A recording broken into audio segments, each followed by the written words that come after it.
Welcome to the London Property Podcast, your go-to source for navigating the complex and ever-changing London real estate market. Our digital marketplace provides informative and educational content from industry leaders through podcasts and videos. We cover various aspects of the real estate experience, including buying and selling, finance, law, tax, construction, design, and more. Join us as we delve into the latest trends and developments in the market and gain valuable insights from our panel of experts. Hello and welcome to London Property, the home of super prime. I am your host Farnaz Fazaipour, and today we're welcoming Naomi Heaton back to the show, and we're going to be talking to her today about the co-living and the flexible living model and how this is addressing an evolving market here in the UK. Thank you, Naomi. Welcome to the show. Thanks, Farnaz. It's great to be back. Let's start by putting things into context and what led you to be here today, having seen the historic steps that have led to the co-living and the flexible living model. The other house has been born out of what I could observe in my other company, London Central Portfolio, LCP, which specialises in the acquisition of residential rental property, the renovation, interior design, letting and management within prime central London. And managing an entire rental portfolio in central London, I could see how the trends in the marketplace were changing over a significant period of time, over a couple of decades. But first of all, I could see how people wanted to be centrally located, particularly if they were international. They wanted to experience the sights and sounds of central London, and location was more important than space. So I could see people taking smaller units in order to be more central. That was the first trend. The second trend I could see was how people cared more about where they lived and the lifestyle and what the place looked like. It wasn't enough just to have a roof over your head. It wasn't like anything does. It was to do with, this needs to say something about myself and how I see myself, and the desire to have an aspirational lifestyle, the idea of having great interior design. And so I could see how the importance of design was becoming more and more important in the offering and more important in what people selected.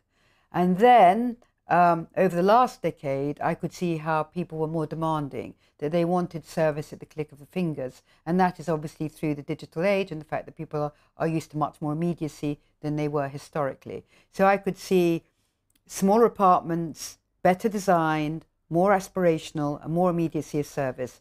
And that led me to see that actually what our long stay tenants wanted, and that is people who may be staying in London for 6 to 12 months, they essentially wanted hotel style living. They wanted that amalgamation between what they get, feeling like a local, being part of the place, but having more amenities and more service.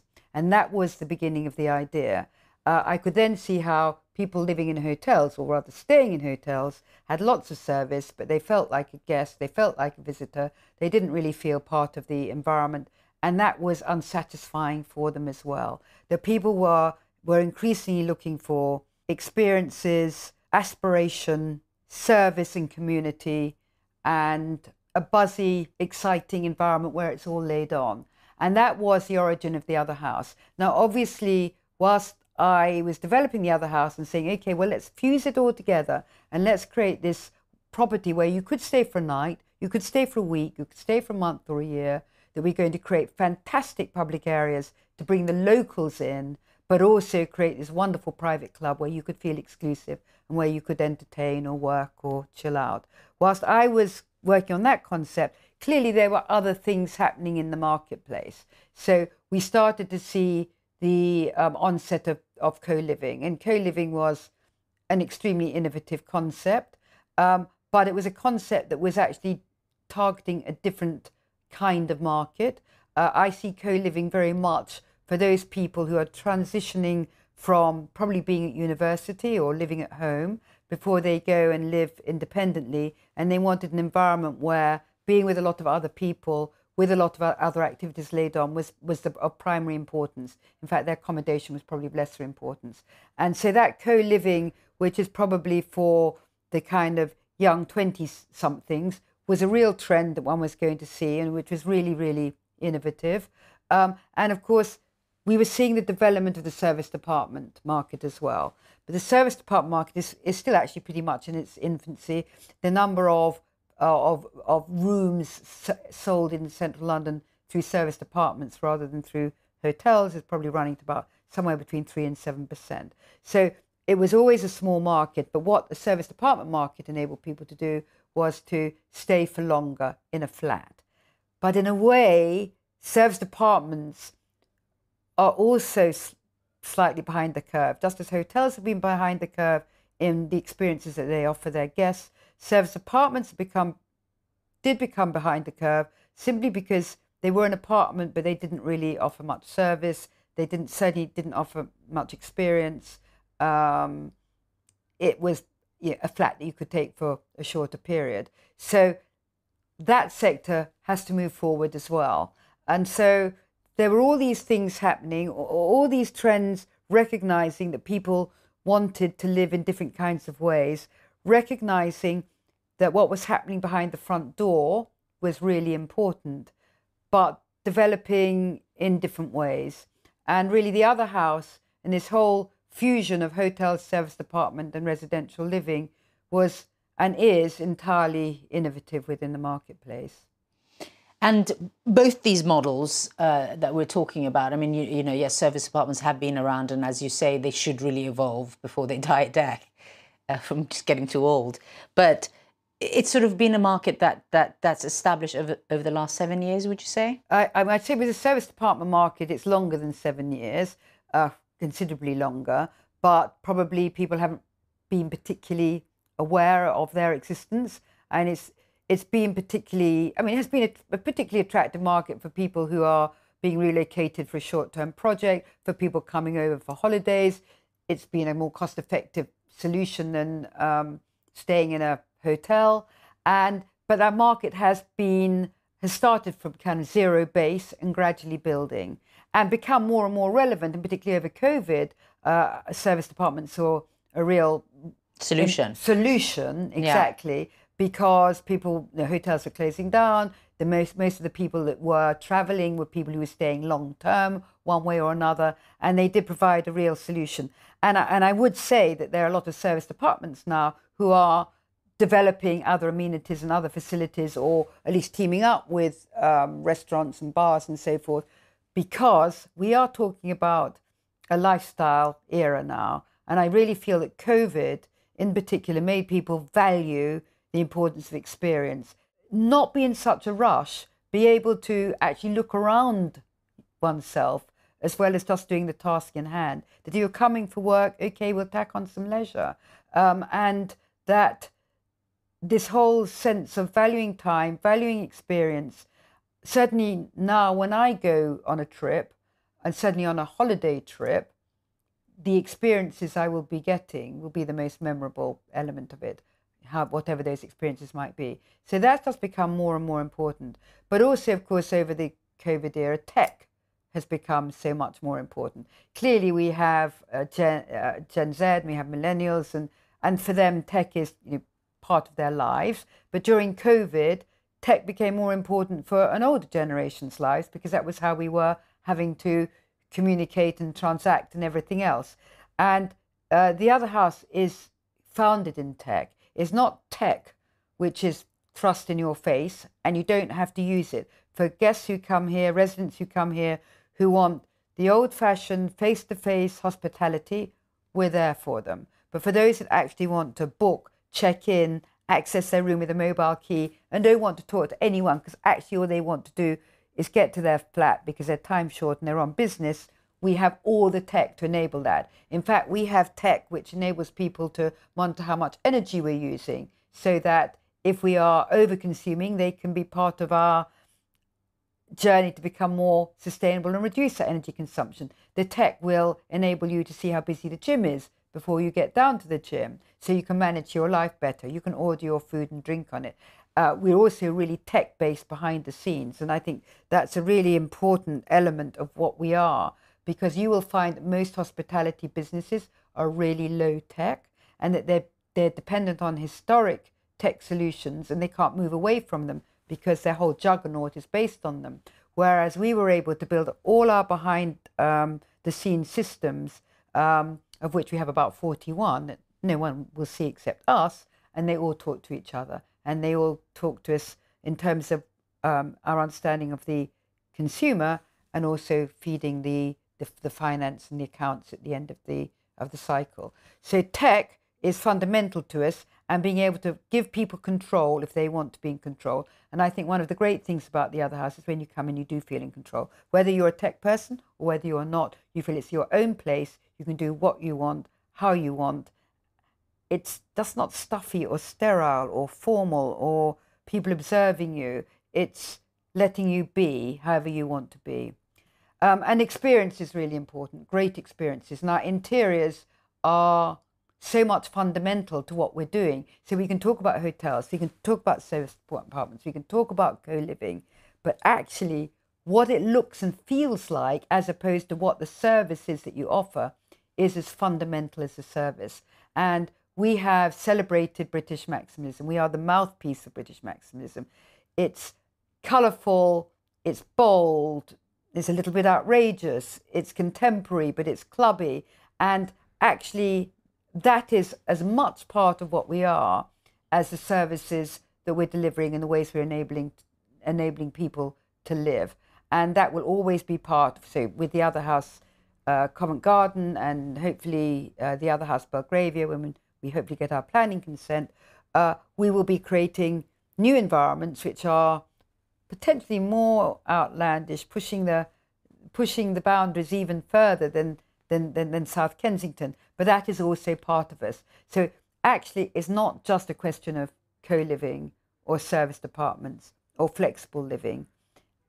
It's of course, it's what the services are that you offer and whether they're relevant and what the experiences you're offering, and also the ability for spaces to be multifunctional. So during the day, we will have a lot of people using our spaces, whether it be our all-day cafe, the other kitchen, or whether it be down in the club, which is accessible to all our residents.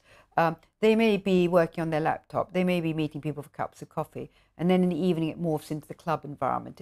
We have our wonderful cocktail bar, the Owl and Monkey, so called because we see our guests as not being a particular age or demographic. We see them as people who care about the planet, they care about social and environmental responsibility. They're wise as an owl, but they're people in search of new, different experiences. They're people who are in the know. They're the people who know about this haunt, which is really cool, but actually it's kind of slightly off the mainstream. So they're curious. So wise as an owl, curious as a monkey. And that is absolutely our ethos.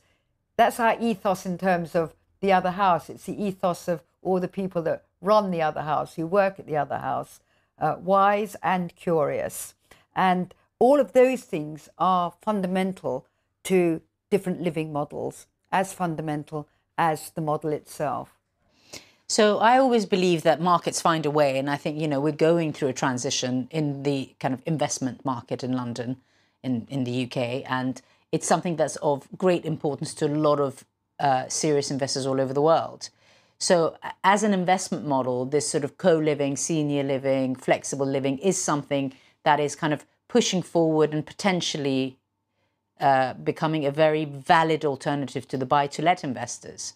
So from an investment perspective, what would be your advice to people who are looking at the UK market thinking, where should I be putting my money? How can I get involved? I mean, I know that the other house is a different scenario here because obviously you've got your main investors here, but what would be your advice to people looking at this space? I think that there are a lot of really interesting sectors developing in the marketplace. Of course, originally the rental sector was predominantly private landlords, individual private landlords with small portfolios, and gradually that's developed over, I suppose, the last 15 years for the big rental investment portfolios, the big buildings which are specifically for rent and run by institutional landlords. And of course, there was a huge amount of excitement and interest in that. And we do have an enormous amount of rental demand. So it's an interesting or a valid sector. But there are many other different sectors within the marketplace, and they are all important, and they are all emerging, and they are all focused and targeted. So as you say, whether or not we're talking about senior living has to be a really interesting market, and there are one or two players in the market that are doing things which are really great, because that's, again, a market where the whole lifestyle is important, the whole experience is important. It's understanding that that market wants so much more than they've ever been offered previously. So sectors like co-living, sectors like senior living, sectors like service departments, well, I actually think that service departments will have to evolve, and service departments will probably become something slightly different, because it's just not enough to have a flat. And so I think that for investors, they should be looking at all these different opportunities, because these are all hinged around lifestyle. What matters is what we do behind the front door. It is no longer good enough to invest in bricks and mortar. Bricks and mortar have to be offering something relevant to today's consumers. And today's consumers become more and more demanding, and probably more and more aware of what they want, and more particular as to what they get. And if we don't recognize that particularity, if we don't recognize the way that consumers want to live, and the fact that lifestyle and experience is so important, then ultimately any offering will not succeed. So these are all investment opportunities, without doubt, that people should be looking at and should be on their radar, because it is the way forward, and possibly the market will fragment even more, and there'll be other lifestyle segments that can be targeted which aren't being targeted at the moment. And clearly with the other house, I was particularly familiar with the long stay rental market, and that was my lever to set up a concept which completely disrupts the market by combining a lot of different things in one.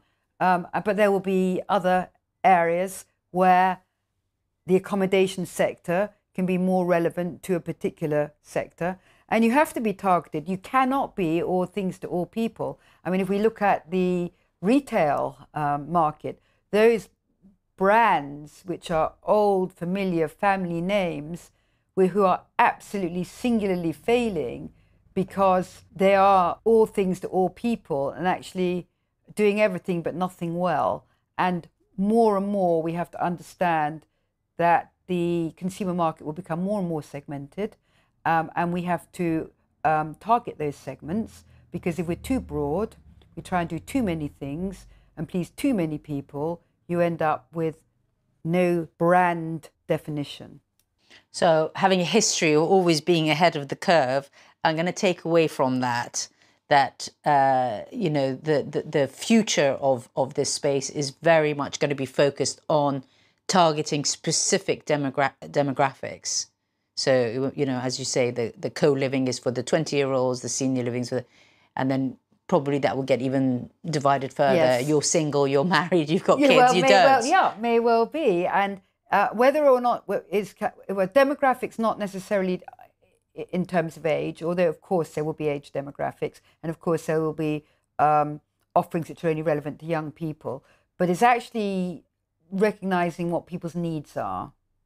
And of course you could have the same need across a wide demographic. So if you take the other house, I feel it's much more, we appeal to people with a certain attitude to life rather than necessarily a certain age. We have quite a diverse demographic here, and also, of course, diverse needs, because the reasons why you may need to be in long-term accommodation, and of course the other house is aiming to be 50% long-stay guests, that could be a year plus, or you're over here for 3 months for whatever reason. Your needs can vary, but your affinities may be the same. And in terms of the desire to be somewhere cool and different, and somewhere where you can feel good about coming in, that you can feel good about yourself, and you can feel good about bringing your friends and family in. That doesn't necessarily have to be a demographic. It may be a type of person, but nevertheless, the whole idea is segmentation. And I am sure that the market in all consumer goods will become more segmented and has to. And interestingly, the word consumer goods is an interesting phrase, because I don't suppose hotels have ever been seen to be consumer goods or service departments of consumer goods, but they are consumer goods as much as a brand of chocolate or a bottle of gin. And as you probably know, my background was in advertising.